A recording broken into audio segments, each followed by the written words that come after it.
Olá pessoal, tudo bem? Meu nome é Samuel Dalelast, sou médico e esse é o nosso espaço aqui no YouTube para discutirmos temas relacionados à saúde, bem-estar e qualidade de vida. Estamos em meio a uma série chamada Amor e Sexo. Esse é o vídeo número 3. Convido você que está chegando agora a assistir o vídeo número 1, onde falamos as diferenças entre paixão, entre amor, entre tesão, tudo que envolve esse universo dos sentimentos relacionados aos relacionamentos. Vídeo número 2, eu trouxe aqui para vocês um pouquinho sobre a questão que envolve fertilidade masculina, falando sobre todos os processos metabólicos que norteiam a fertilidade do homem e como o homem pode melhorar a qualidade do seu espermatozoide, aumentando assim as chances de ter um bebê, as chances de procriar. Hoje, o vídeo número 3, ainda um pouco sobre o universo masculino. Prometo que daqui a pouquinho a gente vira o jogo e começa a falar sobre fertilidade feminina, sobre orgasmos na mulher. Agora a gente vai continuar aqui um pouquinho falando sobre o universo masculino e o vídeo de hoje ele tem como objetivo falar um pouquinho sobre tudo que envolve a ereção. Ereção, que é uma coisa que hoje movimenta uma indústria milionária, porque foi prêmio Nobel para quem descobriu o tal do Viagra. Então, em 1998, quando 3 cientistas que estavam estudando o óxido nítrico descobriram, os 3 descobriram que o óxido nítrico estava associado no processo de ereção. Desde então, tudo mudou, Hoje em dia, a gente conseguiu postergar aquela fase onde o homem, então, passa a ser considerado impotente. Antigamente, era uma idade, Falava de idade e depois que chegava naquela idade não tinha mais o que fazer. Hoje não, Hoje, quando atinge esse momento da vida, o homem ele pode abrir mão de recursos. Depois a gente vai falar um pouquinho mais sobre esses recursos e como que foi descoberto, Porque tudo foi aqui ao acaso, Mas vamos lá, falando dos pilares que envolvem a ereção, vamos chamar assim de potência sexual, eu vou dividir aqui para vocês 3 pontos extremamente importantes que estão envolvidos nesse processo, O primeiro ponto é o ponto do estímulo. Então o homem, principalmente o homem, mais do que a própria mulher, o homem ele é muito visual. O homem ele tem essa questão das propriedades organolépticas muito aguçadas, Então aqui quando eu falo de estímulo, a gente está falando muito do visual, tem uma associação muito grande com cheiros, Principalmente quando a gente fala dos feromônios, que sim, ajudam, estimulam muito a aumentar o desejo, e desejo está intimamente associado à ereção. E aqui a parte do tato. Então, as propriedades organolépticas mais importantes aqui seriam essas 3 e, obviamente, entra a parte psicogênica, que é a parte da imaginação. A gente até falou sobre isso no vídeo passado, A parte psicogênica, as fantasias, os fetiches, que, veja bem, para homens isso é muito mais forte do que para mulheres, Isso não é o Samuel que está falando, isso é o que a ciência prova, Que o homem ele tem muito mais essa questão associada da dependência ao fetiche, a dependência por uma fantasia. Bom, depois da parte que diz respeito a estímulo, a gente tem que falar aqui então sobre as questões associadas aos hormônios. E depois eu vou abordar cada um aqui com vocês, Hormônios, que obviamente o que entra aqui como mais importante são os hormônios androgênicos. E o principal representante dessa classe é a testosterona. E, por último, e não menos importante, vem a questão vascular. Por que a questão vascular? Bom, porque veja bem, o pênis ele é um órgão que contém na sua cavidade mais interna o que a gente chama de corpos cavernosos, O que são os corpos cavernosos?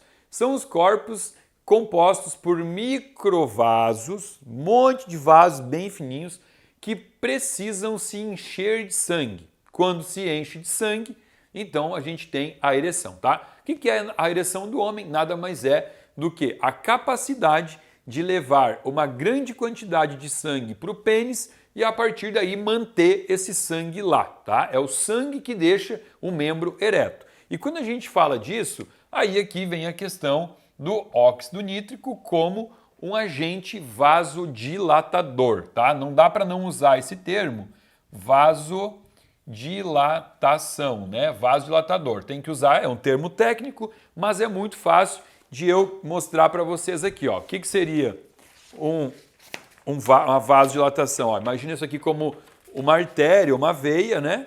Aqui a gente tem o calibre dela normal, e então eu posso fechar esse calibre, ó. Agora eu fiz uma vasoconstrição, né?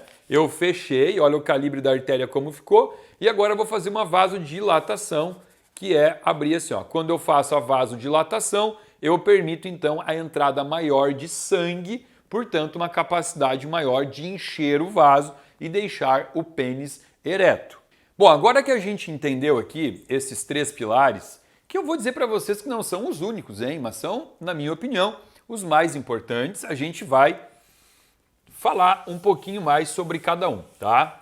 Essa questão aqui, que envolve os estímulos, é muito individual, gente, muito individual, tá? Por exemplo, essa questão do visual, não existe um padrão de beleza. Existe, obviamente, aquele padrão de beleza da moda, né? Cada século, cada momento da história existiu um novo padrão de beleza, né? Primeiro as mulheres mais fofinhas eram mais bonitas, depois as mulheres mais magrinhas, as mulheres com seios maiores, com seios menores. Porém, embora exista um padrão meio que social, ditado, né, por uma sociedade, cada indivíduo ele vai ter algum aguçamento maior por traços, né? Isso a gente chama de um padrão Gestalt, né? Alemão que fala. A gente fala padrão Gestalt, que é um padrão que vai estar muito associado à individualidade, né? Então, a face, né? O homem quando olha para a mulher, tem homens que vão gostar de mulher com boca grande, outros com mulher de boca pequena, olho grande, olho pequeno, mulheres mais magrinhas, mulheres com estrutura maior. E isso é um padrão muito individual. Cheiro também, né? Tem homens que vão ter uma sensação de afloramento do desejo, do despertar por algum tipo de cheiro, né? Muito peculiar, muito individual. A gente também não pode traçar um padrão aqui, né? Tato, a mesma coisa. E essa parte aqui que eu comentei com vocês das fantasias, da depravação masculina, né? Vamos falar assim, aquela coisa assim de querer... Olha aqui, a gente até percebe aqui que homens, né? Os homens eles comentam muito mais, existem pesquisas que mostram que homens eles se masturbam muito mais assistindo vídeos eróticos, né? Quando mulheres, a maioria não faz isso. A mulher ela faz isso como? Ela fecha o olho, ela usa a imaginação dela, muitas vezes ela lembra do seu parceiro, né? O homem ele é muito mais, vamos falar assim, depravado nesse sentido, imaginação, né? E associação com fantasias, associação com fetiches, com lingerie, com tudo que envolve esse universo, né, do erotismo. Então aqui eu até diria para vocês que em relação a essa questão que está associada ao estímulo, existe sim uma relação muito grande com um neurotransmissor chamado de dopamina, tá? A dopamina é o neurotransmissor mais associado ao sexo, né? E pacientes que têm, às vezes a gente tem pacientes psiquiátricos que eles têm uma forte compulsão por tudo que envolve dopamina, né? São pessoas que têm compulsão por compras, compulsão por sexo, compulsão por comida. Então é o legítimo paciente compulsivo, que ele está sempre andando numa linha tênue entre a bipolaridade, né? Pessoas que têm uma tendência maior à bipolaridade. Então, o compulsivo, que a gente chamaria isso de ninfomaníaco, né? O compulsivo por sexo, muitas vezes ele não é compulsivo só por sexo. Quando a gente investiga na consulta, ele tem ali uma relação de compulsão com outras coisas, geralmente associado a compra, bebidas alcoólicas e comida, tá? E a dopamina, ela é um neurotransmissor que tem a sua origem muito lá no intestino. 50% da produção de dopamina é intestinal. Então, o excesso de dopamina ou a falta de dopamina pode trazer algum tipo de alteração em relação à libido, em relação à ereção, em relação a desejo, né? Então é muito importante manter aqui os níveis de dopamina adequados, né? A gente vai ver lá no vídeo depois, quando falarmos sobre mulheres, que para a mulher a alteração de dopamina é ainda mais sensível do que nos homens, tá? Para a mulher é mais importante ainda a dopamina. Bom, quando eu falo sobre questões associadas a hormônios, né, que a gente falou aqui, os hormônios, principalmente, tá ruim aqui o pincel, vamos ver aqui, ó, principalmente a testosterona. Então, testosterona. Então é o seguinte, ó, testosterona não é hormônio masculino. A gente cresceu ouvindo isso, isso é um grande erro, tá? Testosterona é um hormônio que está em homens e que está em mulheres. Porém, homens têm até 15 vezes mais testosterona do que mulheres. Ou seja, a testosterona é um hormônio predominantemente masculino, mas não é característico apenas de homens, ok? Mas para homens existe sim aqui uma relação muito importante no que diz respeito à ereção. Os homens precisam ter níveis satisfatórios de testosterona. O que acontece? Que a gente vai já aqui começar a trazer alguns problemas já, algumas causas de impotência sexual, ou talvez não impotência sexual, mas dificuldade de manter ereção. Ó, um ponto muito importante aqui é o ponto da obesidade, tá? Por que obesidade? A obesidade, ela vai atrapalhar em vários pontos e até inclusive a gente vai fazer um gancho aqui para voltar para aquela parte 1 que eu já apaguei aqui do quadro, que falava sobre o estímulo, né? Sobre a questão dos cheiros, do tato e tal. Por quê? Quando a gente fala em estímulo, existe um ponto muito importante que é entender que o estímulo ele vai ser gerado somente quando o paciente está em equilíbrio emocional, né? Emocional. Quando o paciente está um pouco fora desse equilíbrio, quando o paciente está muito estressado, muito agoniado, ansioso, ele vai ter um comprometimento muito grande dessa parte do estímulo, tá? Mas olha o que acontece aqui com a obesidade. Existe uma enzima que ela tem um nomezinho, ela chama CYP19, tá? Ou ela também é chamada de aromatase. O que essa enzima faz? Esta enzima, ela quebra o anel aromático da composição da estrutura da testosterona e ela transforma a testosterona em estrogênio, que é um hormônio predominantemente feminino e que no homem, então, ele vai trazer esse desequilíbrio negativo no que diz respeito à ereção, à potência sexual. Então, é muito ruim a ação dessa enzima. E onde que essa enzima predomina? Essa enzima está em grande quantidade no tecido adiposo. O que é tecido adiposo? É tecido de gordura. Então, o paciente obeso, ele tem uma tendência maior a transformar a testosterona em estrogênio. Por quê? Porque essa enzima que faz essa conversão, ela é estimulada por um hormônio chamado insulina.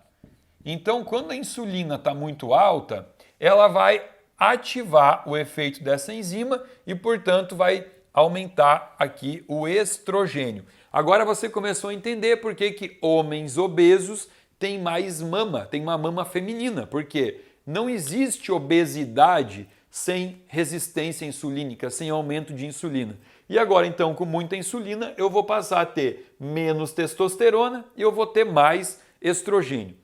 Porém, a insulina, ela não vai aumentar apenas a expressão da CYP19. A insulina também vai aumentar a expressão de uma enzima chamada 11-beta-hidroxisteroide desidrogenase 1, 11-beta-HSD1. O que essa enzima faz? Essa enzima, ela vai pegar a cortisona, que é o cortisol inativo, cortisona, e vai transformar em cortisol, fazendo com que haja um aumento dos níveis de cortisol. Então, olha só, este paciente obeso, ele já está com um problema, né? Ele está perdendo testosterona, para estrogênio, ele está aumentando o nível de cortisol, deixando ele mais estressado. Ele também está transformando a sua composição corporal, e por mais que eu tenha dito para vocês que a questão do visual ela é muito individual, né? Que cada homem ou mulher vai ter atração por um parceiro com composição corporal diferente, a gente sabe que num padrão social meio comum é muito mais difícil uma mulher se sentir atraída por um paciente obeso, principalmente se ele tiver mamas, né? Mamas femininas. Então, assim, a gente sabe que o padrão mais normal é a mulher ter atração por um homem que tenha músculos, que tenha um corpo masculino e não um corpo com silhuetas femininas, né? Um corpo sem cintura, um corpo com mama. Então aqui, o que já começou a acontecer? Esse homem, ele pode talvez já não ser tão desejado assim, né? E trazendo até uma certa insegurança porque ele tem talvez uma autoestima um pouco reduzida, né? Já começa a mexer com o psicológico dele. Ele já está com o cortisol aumentado, com a testosterona baixa. Então, esse é o típico paciente que me procura, que procura atendimento, né? Que procura o consultório. Por quê? Porque a gente tem hoje no Brasil mais de 60% das pessoas em sobrepeso. A obesidade ela é já uma pandemia, né? Então a gente tem que entender quem é o perfil de paciente que nos procura, e esse aqui realmente é o que mais chega no meu consultório, e entender tudo que envolve a fisiologia, as alterações bioquímicas, porque entendendo onde está o erro, eu consigo trazer ele para correção, né? Melhorando essas vias todas, o paciente ele vai, a cada consulta, ele vai percebendo uma melhora quando, obviamente, ele faz o tema de casa, né? Porque eu aqui não consigo ficar dando suplementos, né, comprimidinhos, e o paciente ficar não praticando a dieta dele, não praticando atividade física. É um tratamento multidisciplinar, onde envolve vários pilares que vão levar ao sucesso. E já que a gente entrou em obesidade, e não perdendo esse gancho aqui, a gente já falou do obesidade atrapalhando o pilar número 1, né, que é a parte do estímulo, obesidade atrapalhando o pilar número 2, que é a parte hormonal. Agora a gente vai falar da obesidade atrapalhando o pilar número 3, que é o pilar vascular, tá? Como é que funciona? Eu vou desenhar aqui, ó, um vaso sanguíneo, tá? Porém, quando a gente pensa no pênis e pensa nos corpos cavernosos, a gente tem que imaginar uma trama de vasos, de microvasos. É um monte de vasos. O Fernando vai até mostrar aqui pra gente aqui uma imagem. Olha como é que funciona. Tá vendo ali? Várias tramas de vasos sanguíneos, tá? Bom, eu tenho aqui a necessidade de dilatar esse vaso para poder, então, entrar mais sangue, tá? Aí entram, aqui a gente chama de NANCs, tá? Os NANCs, que são os neurônios não adrenérgicos e não colinérgicos, eles vão estimular aqui que haja conversão do aminoácido L-arginina. A L-arginina ela vai se transformar em óxido nítrico, ok? Óxido nítrico. E o óxido nítrico é o vasodilatador que vai aumentar, então, aí agora essa veia aqui, né? Essa artéria, esse vaso, né? Ele vai ficar desse tamanho aqui, ó. Aumentou, podendo então entrar mais sangue, podendo enrijecer esse pênis. Bom, porém, a obesidade, ela traz como uma das principais complicações a arteriosclerose ou aterosclerose. Ó, são duas coisas diferentes. Vamos falar aqui, ó. Eu vou escrever aqui para ficar fácil. Ó, aterosclerose. O que é a aterosclerose? É quando eu tenho placas de gordura aderidas na camada íntima do meu vaso, né? Então imagina que isso daqui é um vaso sanguíneo, como a gente desenhou, e eu começo a ter aqui então uma placa, um ateroma, né? Ateroma, por isso que a gente chama de aterosclerose, ó. Um ateroma que vai entupindo essa artéria, ok? Só que existe também a arteriosclerose, que é quando eu tenho também um enrijecimento, né? Um enrijecimento da parede arterial, ela vai ficando rígida, ela perde o poder de complacência. Complacência é um termo que a gente usa em medicina para falar se a complacência do vaso sanguíneo está boa, ou seja, ela tem uma capacidade, uma habilidade de se adaptar, ela dilata, ela relaxa, né? Ela estreita, ela contrai, ela fica trabalhando bem, isso é complacência, tá? O passar dos anos, né, o processo do envelhecimento, ele já é um fator que vai diminuindo a própria síntese de colágeno dos vasos. Então, o próprio processo de envelhecimento, ele já faz isso, tá? Outra coisa que tira a capacidade aqui de complacência do vaso, dietas ricas em açúcar. Sempre que eu tenho um pico de açúcar, e açúcar não é só o açúcar de mesa, vem a farinha, né, que vira açúcar, o arroz branco vira açúcar, tudo que converte em açúcar e tem pico de glicose, ele vai fazer com que haja uma quelação nos aminoácidos que formam, né, o colágeno aqui da artéria. Então, ó, já falamos, processo de envelhecimento já é um fator fisiológico. Dieta rica em açúcar, cigarro, pessoas que fumam, a nicotina causa esse enrijecimento aqui também, tá?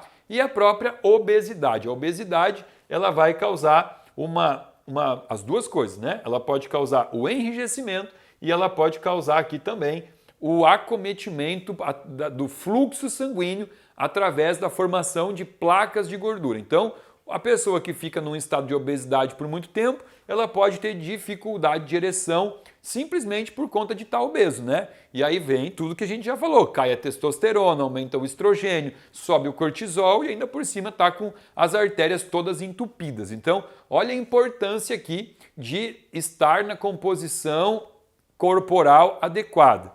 E quando eu falo em aumento de óxido nítrico, olha o que eu tenho aqui. Eu tenho o oxigênio aqui, né? Então, é muito importante que eu tenha uma capacidade de oxigenação favorável a mim. Como é que a gente faz isso? Exercício físico aeróbico, tá? É importante tanto aqui a musculação, claro que é, a gente está falando de músculo, né? Mas é muito importante o aeróbico, uma atividade de caminhada, de corrida, de bike, qualquer coisa que promova o estímulo aeróbico no corpo. Aqui é importante também a gente salientar uma enzima chamada de guanilato ciclase, que é a GC, tá? O que a GC faz? Ela vai transformar guanosina, olha aqui, ó, essa enzima aqui, ela transforma guanosina trifosfato em guanosina monofosfato, tá? Então aqui eu tenho a GTP e aqui eu tenho a GMP. Olha só, durante os 300 vídeos aqui do canal do YouTube, a gente falou em ATP, né? Adenosina trifosfato, oriunda do ciclo de Krebs. A gente bate muito na tecla da adenosina trifosfato, que é o ATP. Porém, existem outras vias da mesma família e uma delas chama guanosina trifosfato, que é o GTP, né? E o ATP, que a gente fala tanto aqui, o ATP ele tem uma via de consumo, né? Quando tiram um fósforo dele, que ele é usado como energia, vai virar ADP, que é adenosina difosfato. Quando tira mais um fósforo, ele vira AMP, que é adenosina monofosfato. E aqui é a mesma coisa. Aqui existe uma enzima, que é a enzima GC, que a gente chama ela de guanilato ciclase, que ela faz a conversão do GTP, que é a energia pura, em GMP, que é uma forma menos energética da guanosina, tá? E o que acontece? A GMP, ela é uma inibidora do cálcio. Então, quando eu chego aqui na GMP, eu tenho uma redução dos níveis de cálcio. Qual a importância disso na ereção? Porque o cálcio, ele é um vasoconstritor. Então, o que o cálcio faz? A gente já falou disso aqui, até no vídeo de cãibra, a gente falou, né? O cálcio, ele fecha o calibre do vaso, tá fechadinho, tá? Então, para eu causar uma vasodilatação, que é importante para caber mais sangue aqui dentro e ter ereção, eu tenho que inibir o cálcio, porque o cálcio inibido, ele permite o relaxamento. E quem inibe o cálcio aqui é a guanosina monofosfato. Então, olha só, paralelamente à produção de óxido nítrico, eu também tenho que ter uma inibição do cálcio para permitir o relaxamento do endotélio dos meus vasos, para poder entrar mais sangue, né? Claro que o metabolismo do cálcio, ele também está sempre associado ao metabolismo do magnésio, tá? Bom, então a gente falou tanto de óxido nítrico que vale a pena eu contar para vocês a historinha do primeiro remédio que veio para o mercado com a promessa de melhorar a ereção, né? Que é o Viagra. Até estou falando aqui nome comercial, porque ele foi patenteado, durante anos só existia o Viagra, mas ele é o cloridrato de sildenafila, tá? O que acontece? Como eu disse para vocês, que quando eu tenho um aumento do óxido nítrico, eu tenho uma dilatação venosa, uma dilatação do vaso sanguíneo. Então, esse tipo de medicamento estimulante do óxido nítrico, ele estava sendo testado por laboratórios para melhorar a angina. O que é angina? É aquela dor no peito, no coração, por uma vasoconstrição, né? Quando existe uma vasoconstrição das artérias coronárias do coração, existe um comprometimento da chegada de oxigênio, porque vasoconstrição é igual a menos sangue. Então estava se testando a sildenafila para fazer uma dilatação, né? Melhorando assim a oxigenação do tecido do miocárdio. Só que nos testes em humanos se percebeu que existia ali um grupo de pacientes que começou a ter ereção, né? E por conta disso, o que se pensou lá na época? Epa, pera lá, o que dá mais dinheiro? Dá mais dinheiro dar remedinho para o coração? Ou será que a gente vai ganhar mais dinheiro se a gente estudar aqui um remédio que possa melhorar a ereção? É óbvio que ereção dá muito mais dinheiro. Então, pararam os testes lá, negócio de coração, e começaram a testar esse medicamento em doses maiores para pacientes que tinham problema de ereção. E se viu que a imensa maioria tinham, então, travou aqui. Que a imensa maioria tinha uma resposta muito boa, né? Tinha uma resposta melhorando a performance sexual. Portanto, então, abandonaram por um período aí a ideia de oferecer esse remédio para melhorar a capacidade cardiovascular e passaram a vender ele simplesmente para melhorar a questão do libido. Depois do sildenafila, vieram outros, né? Tadalafila, outras classes de medicamento que hoje também são utilizadas para isso, mas que todas elas têm como objetivo melhorar a capacidade aqui do óxido nítrico, tá? Bom, porém, o que a gente tem que entender, qual era o objetivo de trazer aqui para vocês todas essas informações sobre potência sexual? Primeiro de tudo, entender a necessidade de um bom condicionamento cardiorrespiratório, de um corpo que esteja numa composição corporal adequada, uma pessoa que faz atividade física, tudo isso realmente faz a diferença. Além disso, a importância do sono, do gerenciamento do estresse, né? Controlar toda essa parte, porque assim, ó, existe uma coisa até por questão de curiosidade, antes de acabar o vídeo, vocês já ouviram falar em poluição noturna? O que é a poluição noturna? É o momento em que o homem ele tem sonhos vívidos à noite, sonhos eróticos, e ele consegue chegar ao orgasmo dormindo. Este homem não se toca, ele não se masturba e ele consegue, a partir de um sonho, ele consegue ter orgasmo. Agora, o que é o curioso aqui? Que algumas dessas pessoas que têm o efeito poluição noturna, elas relatam que elas não têm uma facilidade de ereção, né, quando estão frente ao parceiro, né, quando vão ter o ato sexual, né, e à noite consegue ter um orgasmo sem se tocar. Olha a importância de entender sobre essa necessidade de gerenciar o estresse, né? Porque o que acontece à noite? Por que a noite ficou mais fácil? Ficou mais fácil porque a noite é quando o cérebro relaxa, o cérebro não está atento aos problemas, não está atento à agenda, aos compromissos, né? A tudo que a pessoa precisa fazer. Então, Esse é uma coisa muito pouco explicada, né? Mas não é poluição, é poluição noturna, tá? Isso é um termo usado na medicina para esse fenômeno noturno. E é claro que também existe aqui uma relação direta com esse aspecto que eu estou falando, que os hormônios sexuais eles são produzidos predominantemente à noite. É à noite que o homem produz a maior parte da sua testosterona, né? Por isso da importância de um sono reparador num ambiente escuro. Tudo isso é muito importante, tá? Um outro termo aqui importante também, que eu quase ia esquecendo de falar para vocês, é sobre a ejaculação precoce, tá? Que não é algo tão raro.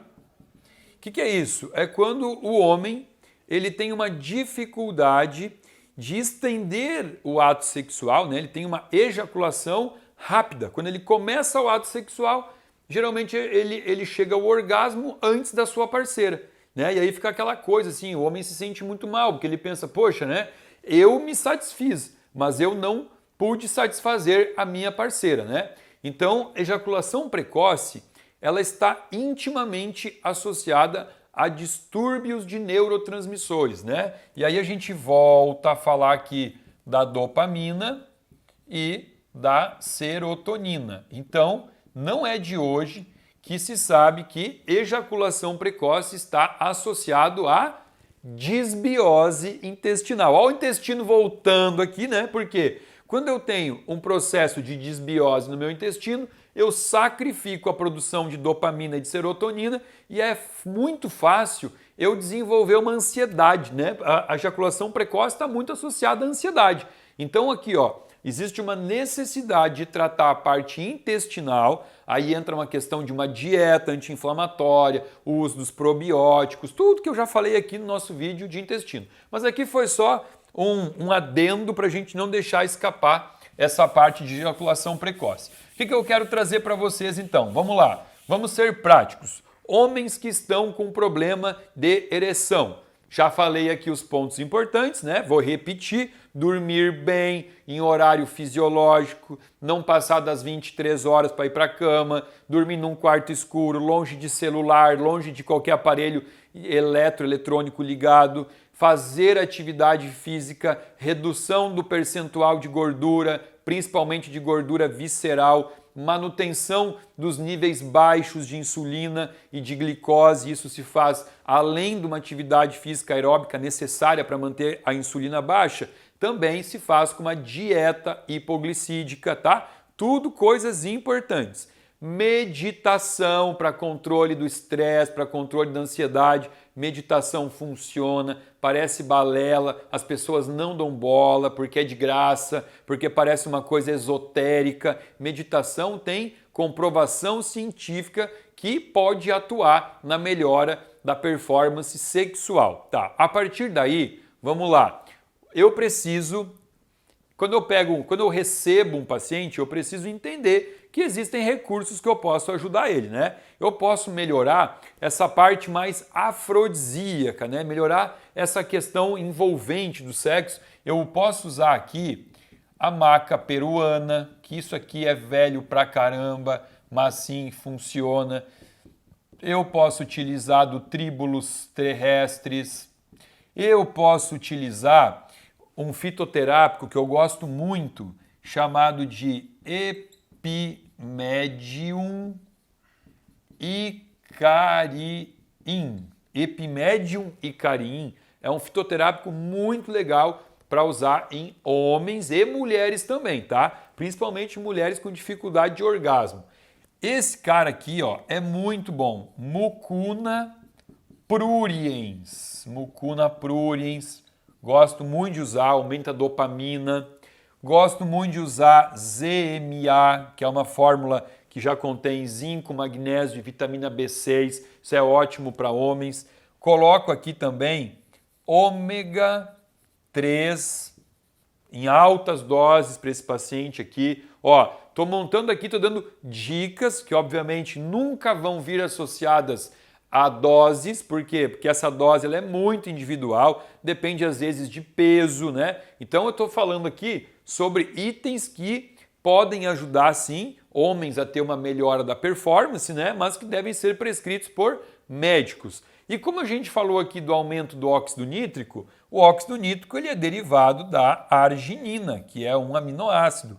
Arginina, então a L-arginina, que pode ser também manipulada para tomar, e eu colocaria aqui a coenzima Q10. Coenzima Q10 também ajuda muito na performance sexual, tá? Essa é a fórmula bem básica, mas que ajuda e que funciona, tá? Existem outros ativos, eu posso falar aqui sobre a juga turquestênica, eu posso falar sobre laxosterona, cianotes vaga, tudo isso, tá?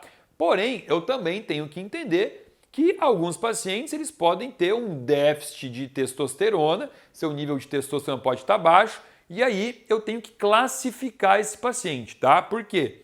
Testosterona baixa a gente vai chamar de hipogonadismo. Esse é o termo feio para falar assim, níveis baixos de testosterona. E o hipogonadismo, ele tem duas classes, né? Ele existe o hipogonadismo hipogonadotrófico, que é o cara que tem pouca testosterona porque ele tem pouco estímulo. Esse paciente não precisa de reposição de testosterona. Ele precisa melhorar o estímulo do LH e do FSH, dois hormônios que eu falei no vídeo anterior, né? Porém, eu posso ter o paciente com hipogonadismo hipergonadotrófico, e aí esse paciente ele vai para a fila do paciente que vai ter que realmente repor o hormônio testosterona, e isso eu espero que esse paciente faça com um profissional que tenha conhecimento sobre reposição de testosterona. Por quê? Vamos supor que esse paciente seja obeso, tá? Se ele é obeso, ele já tem mais tendência a ter aromatase, que é a enzima que transforma a testosterona em estrogênio. Aí imagine esse paciente obeso chegando lá num consultório e aí o médico identifica que a testosterona está baixa e aí o médico dá testosterona para um paciente obeso que vai transformar essa testosterona em mais estrogênio. O que vai acontecer? Você vai inchar a próstata desse paciente, você tem risco de dar um câncer de próstata nele e você vai deixar ele com muito mais peitinho.